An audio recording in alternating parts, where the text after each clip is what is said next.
예, 안녕하십니까. 예, 저는 한자 신앙의 유진환입니다. 예, 오늘은요, 2022년도 제3기 그리스도와 함께 받는 고난이라는 교과에서 오늘은 제12과 하늘의 밀처럼 죽음이라는 제목을 가지고 교과 요점 정리를 좀 해보겠습니다. 예, 저자의 의도를 100% 살리면서 요점을 정리하겠으니까 좀 따라봐 주시기 바랍니다. 예, 서문해 보겠습니다. 서문. 하늘의 밀처럼 죽음이라는 서문에는요, 첫째 기억절이 있죠. 예, 기억절은 요한복음 12장 24절. 내가 진실로 진실로 너에게 이르노니 하늘의 밀이 땅에 떨어져 죽지 아니하면 하늘 그대로 있고 죽으면 많은 열매를 맺느니라 하는 기억절입니다. 자, 미랄의 비유를 한번 보겠는데, 비유란 말은 미랄을 빗대어서 유자 깨달을 유자 깨달아라 이겁니다.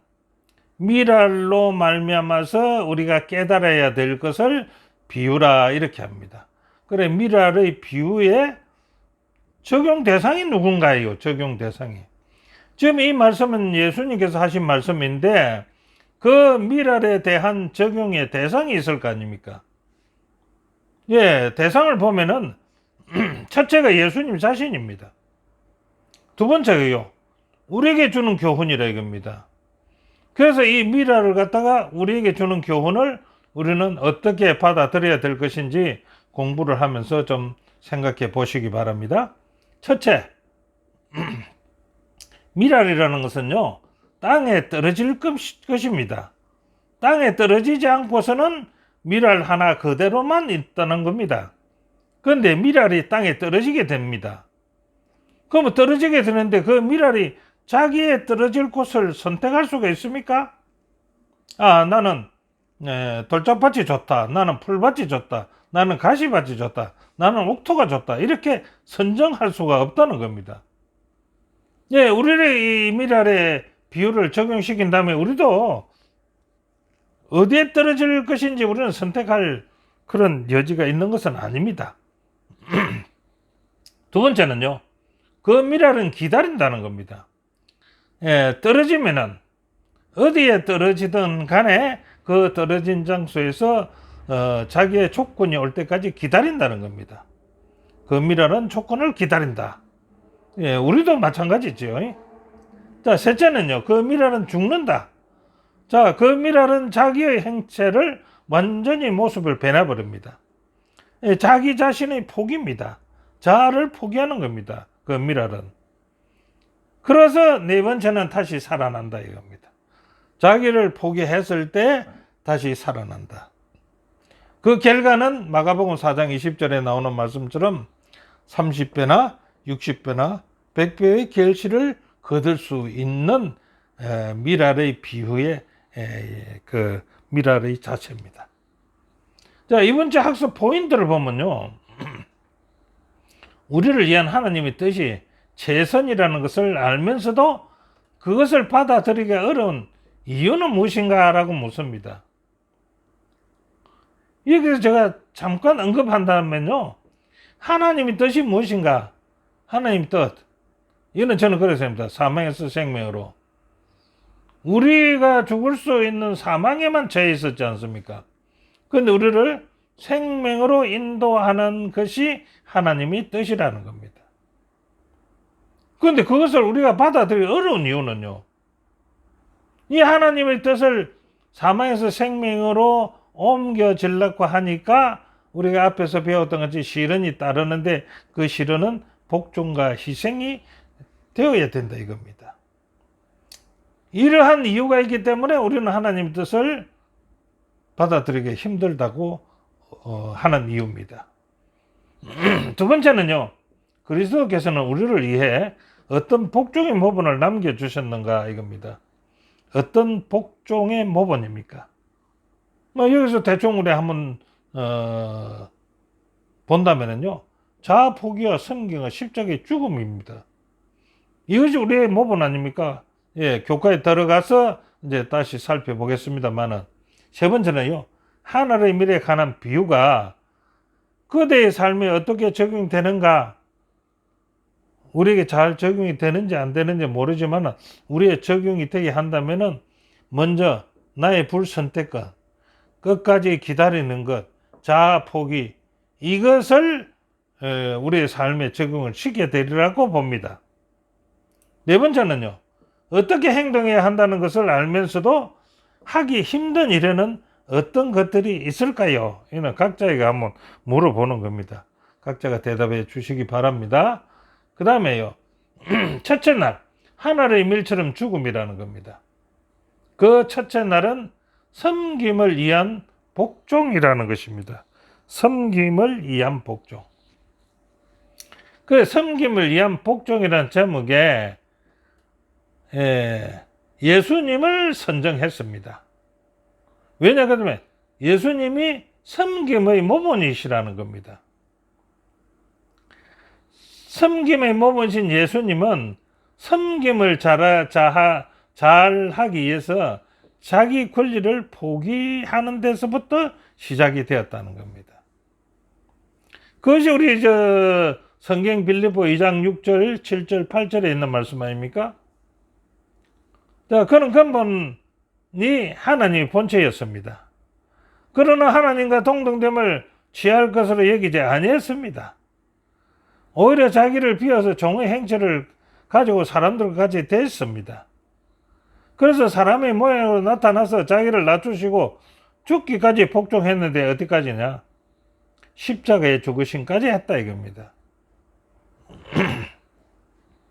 예수님의 섬김은요, 우선 자아 포기에서부터 희생에까지 이루어졌다라는 것을 우리가 요 성경절에서 볼 수가 있다는 겁니다. 그러면 이 예수님이 섬김을 하면서 그가 이 세상에 와서 살면서 그 생활이 어땠는가를 한번 보겠습니다. 섬김이 무엇인 예수님의 시상생애라 이 말이죠. 첫 번째로요, 예수님은 종으로 왔는데 종으로 와가 편안하게 살고 또 장수하는 생활을 했습니까? 아니요. 그는 목수로 왔습니다. 목수의 집안에서 태어났습니다. 목수의 집안이 어떻게 편안할 수 있겠습니까? 장수했다고요? 장수했느냐고요? 아닙니다. 33세에 죽으셨지 않습니까? 그 다음 두 번째는요, 예수님께서는 고상하고 영화롭게 죽으셨나요? 예수님이 죽으셨다는데 영화롭게 죽으셨나요? 아니요, 아니요. 왜요? 최고의 저주의 상징인 십자가에서 죽으셨다는 겁니다. 남에게 최대 모욕을 당하면서 십자가에 죽으셨다는 겁니다. 영화롭게 죽지 않았다는 겁니다. 자, 교훈은 이렇게 합니다. 나의 권리를 포기하고 남을 위해 희생하는 한 알의 미랄이 되라는 겁니다. 자, 그 다음에 두 번째는요, 한 알의 미랄이 되려면요, 하나님의 뜻을 알고 자아가 죽어야 한다 이겁니다. 그래서 하나님의 뜻을 알려면은 하나님의 뜻이 무엇인지 알아야 할 거 아닙니까? 알아야 할 건데 그 하나님 뜻이 무엇인지 알라고 알아야 되는가 하는 그 말은 로마서 12장 2절에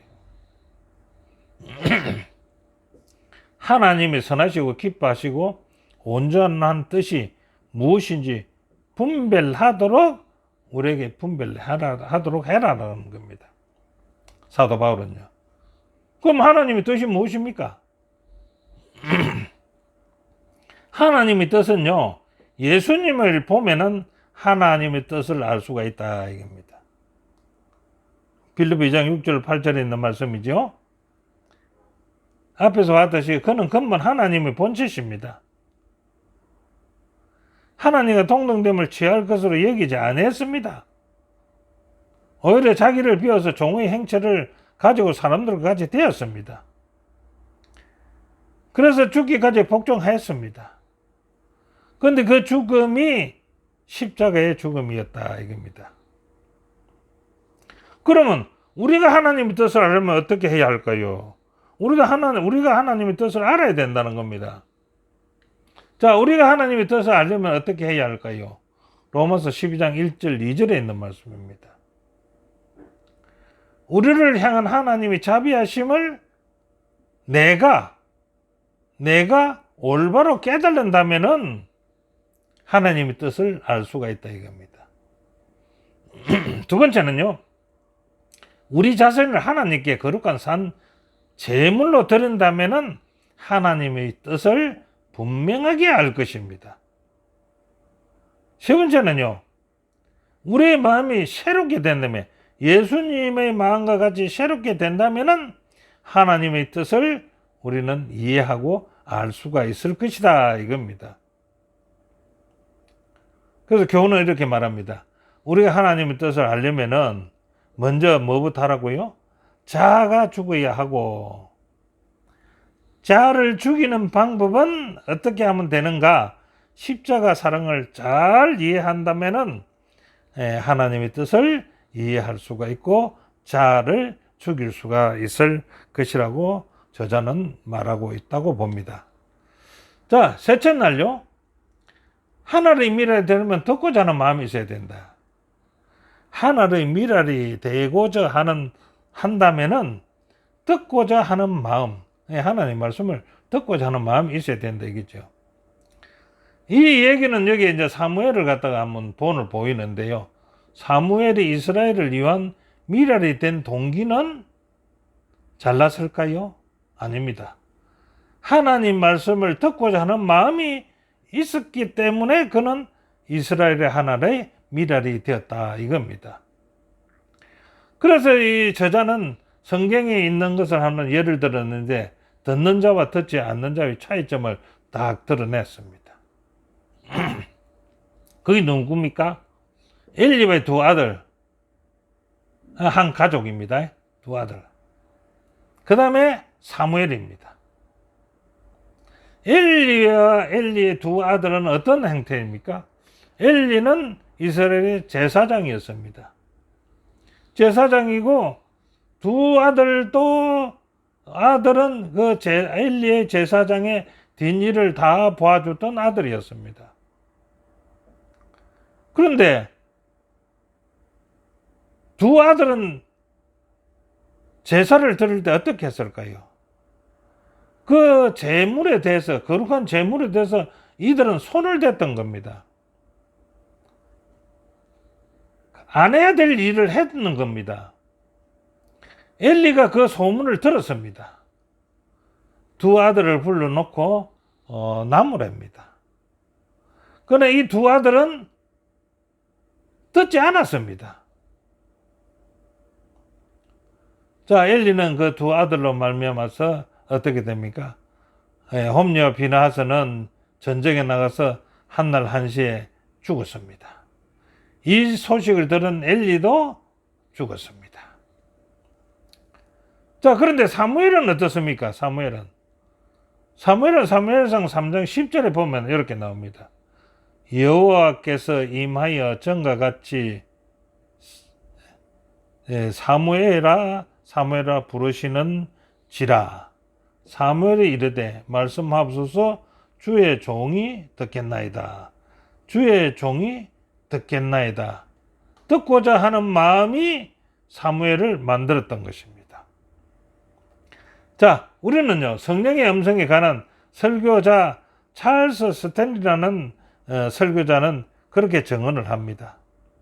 우리 교과책 168페이지에 있는 말씀을 좀 줄여서 봤는데요. 첫째는요, 하나님의 음성을 열린 마음으로 받아들이는 것이 대단히 중요하다 했습니다. 하나님의 음성을 열린 마음으로 받아들여야 된다 이겁니다. 두 번째는요, 성령께서는요, 정보 전달뿐만 아니라 말씀에 반응하기를 기대하십니다. 성령께서는요, 우리에게 어떤 사항을 전달하는 그 전달뿐만 아니고 그 말씀에 대해서 전달한 그 말씀에 대해서 우리가 반응하기를 바란다는 겁니다. 세 번째는요. 우리 마음에 성령의 음성을 빼앗아가는 큰 방해물들이 있을 때에는요. 성령님은 침묵하신다고 했습니다. 침묵하세요. 우리가 더 전하지 않는다 이겁니다. 성령 음성을 거절하면은 우리에게는 성령께서는 침묵하신다는 겁니다. 자, 여기에 대해서 저자는 질문을 한번 합니다. 어떤 질문합니까? 우리는 성령의 세미한 음성을 듣고도 무시해버렸던 적이 있는가? 라고 질문합니다. 있습니까? 두 번째는요. 성령의 음성을 거역한 결과가 잘못된 뒤에야 후회한 적이 있습니까? 여러분 있습니까? 각자가 생각해 보시기 바랍니다. 세 번째는 성령의 음성을 듣는 자와 듣지 못한 자의 차이점은 여러분들도 경험한 것이 있는지는 모르지만 성경을 통해서 보니까 홈리와 비느하서의 예를 우리가 앞에서 보았지 않습니까? 예, 교훈에는요, 성령님께서는 세미한 음성으로 우리에게 말씀하신다.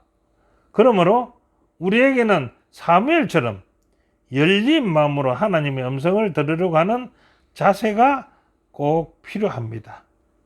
예, 우리에게는 성령의 음성을 거절하지 마시고 성령의 음성을 들을 수 있는 귀가 있어야 되겠습니다. 넷째 날은요, 하나의 미랄이 되려면은 어떻게 하면 될까요? 자신을 의지하면은 하나의 미랄이 될까요? 아닙니다. 예, 한번 내용을 보겠습니다. 저자는 이 하와를 예를 들었습니다. 하와가 선악과를 따 먹은 이유는요, 다른 데 있지 않고 자신의 판단력에 의지했다는 겁니다. 아, 뱀의 말을 들어보니까 먹어도 괜찮겠네, 눈이 밝아지면 좋겠네, 자기 자신을 판단을 했다는 겁니다. 그래서 따먹게 된 거 아닙니까? 우리도 이런 실수를 범할 때가 얼마나 많을까요? 두 번째는요, 우리는 하나님의 말씀을 신뢰할 것인가? 우리의 판단력을 의지할 것인가 이겁니다. 당연히 우리는 하나님의 말씀을 신뢰해야 되겠지요.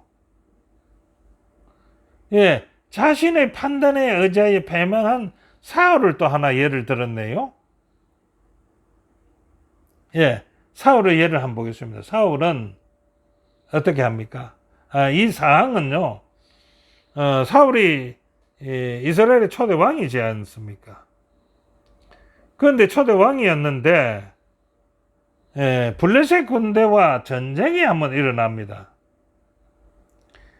사울이 자기가 왕이 돼가지고 그 전쟁을 치르려고 보니까 좀 겁이 나겠지요. 그래서 하나님이 자기를 왕으로 세웠으니까 하나님한테 의지해야 되겠다는 마음이 처음에 들었겠지 않습니까? 그래서 사울에게 물어봅니다.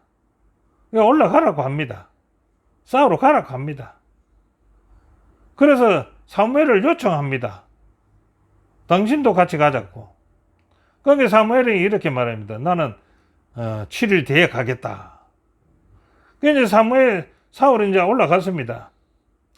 그런데 올라가서 이제 상황이 벌어졌는데 사울이 가만히 보니까, 내가 보니까요, 어떤 일이 일어났는가? 자신의 군사들은 흩어지고 자기 군사들은 블레셋 군대하고 전쟁하기가 들어왔었던지 몰라도 흩어지기 시작했습니다. 그러면 자기가 의지하고 있는 사무엘은 있으면 사무엘의 조언을 받을 건데 사무엘은 그곳에 없다는 겁니다. 이런 게 사무엘이 어떻게 합니까?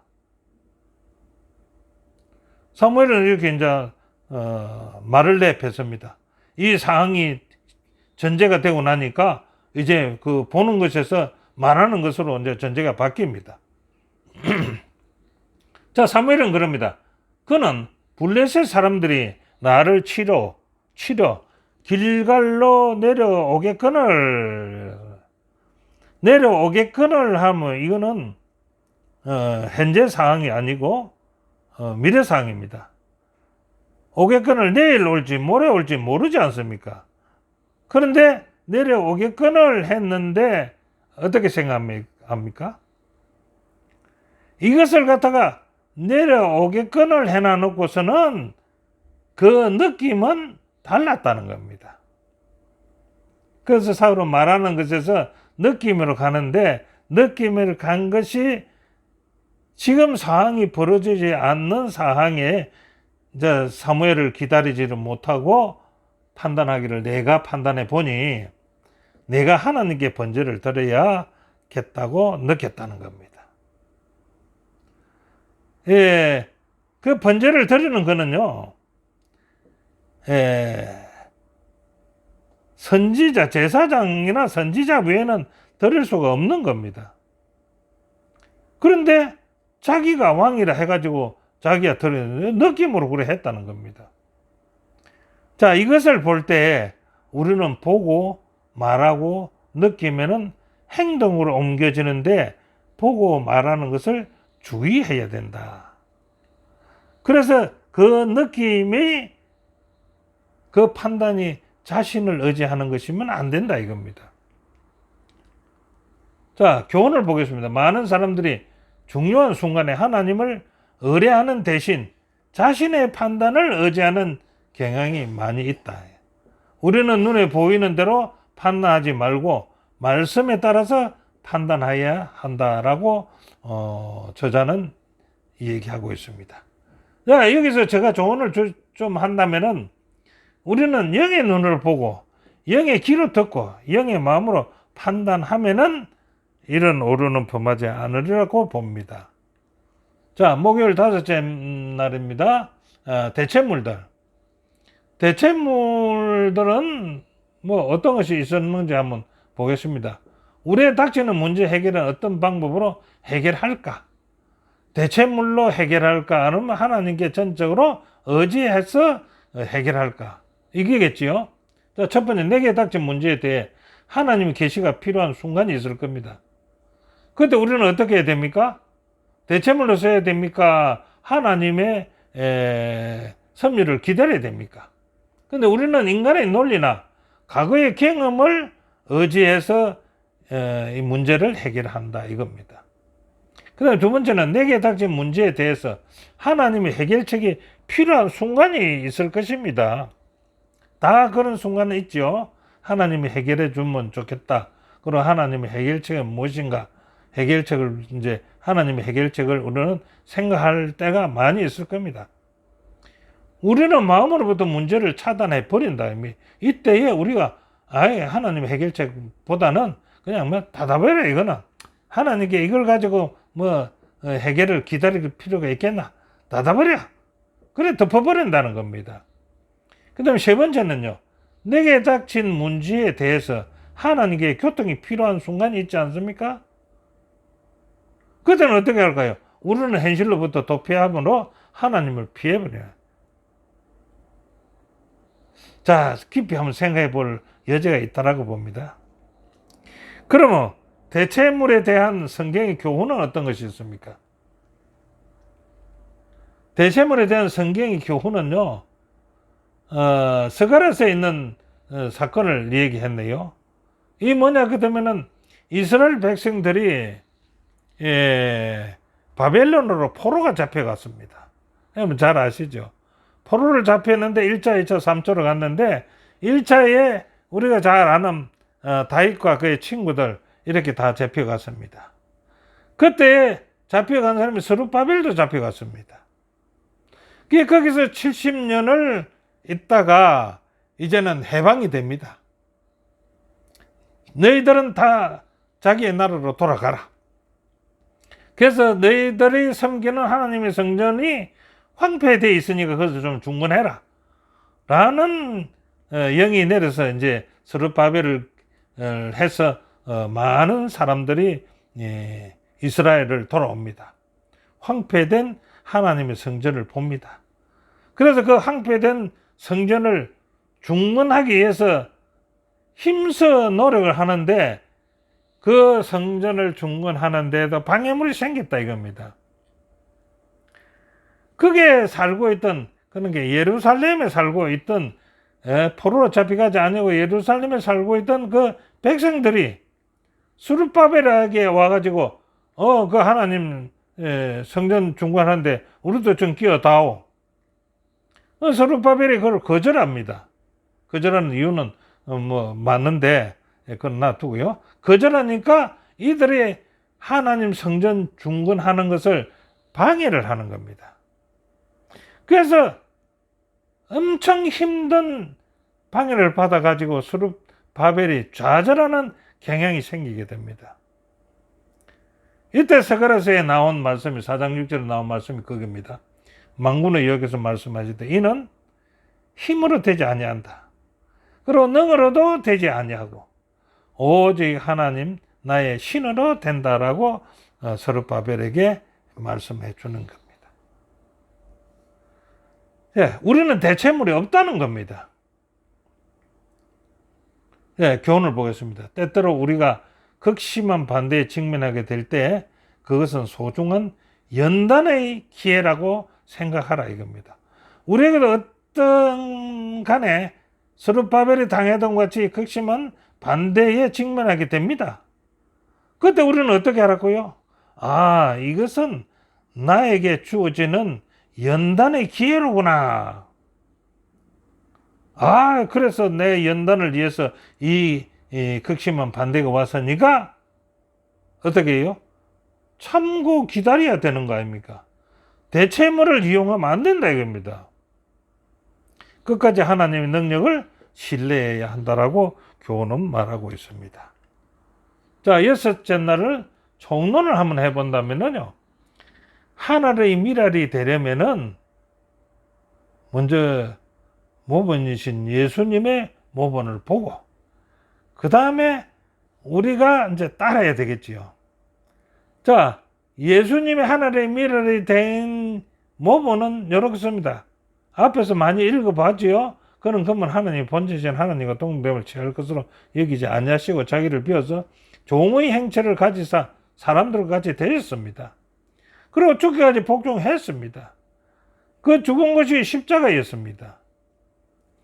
이런 예수님의 미랄에 된 본을 우리가 보려면은 우리도 미랄이 되려면은 예수님이 자기 포기부터 먼저 했지 않습니까? 자아 포기부터. 우리도 자아 포기를 해야 된다 겁니다. 그럼 자아 포기를 하는데 어떻게 하는데요? 하나님이 자비하시면 우리가 올바로 깨닫게 되면은 자아 포기는 자연적으로 된다 이겁니다. 두 번째는요. 하나님께 거룩한 산 제물로 나를 드리면은 자아 포기는 자연적으로 이루어지는 것입니다. 세 번째는요. 우리의 마음이 자기의 마음이 새롭게 된다면 예수님의 마음과 같이 우리의 지금 현재의 마음을 다 빼버리고 우리 마음을 예수님의 마음같이 새롭게 된다면은 자아 포기는 쉽게 일어날 것이고 우리는 하나의 미랄이 되어서 많은 열매를 맺을 수가 있을 것이다 이겁니다. 자, 그것은 자아 희생의 정신으로 하나의 미랄이 되어서 우리는 썩어 죽음으로 많은 생명을 낳게 될 것이라는 저자의 의도가 이번 공과에 충분히 있다라고 봐집니다. 오늘 교과는 여기서 마치겠습니다. 시청해 주셔서 대단히 감사합니다.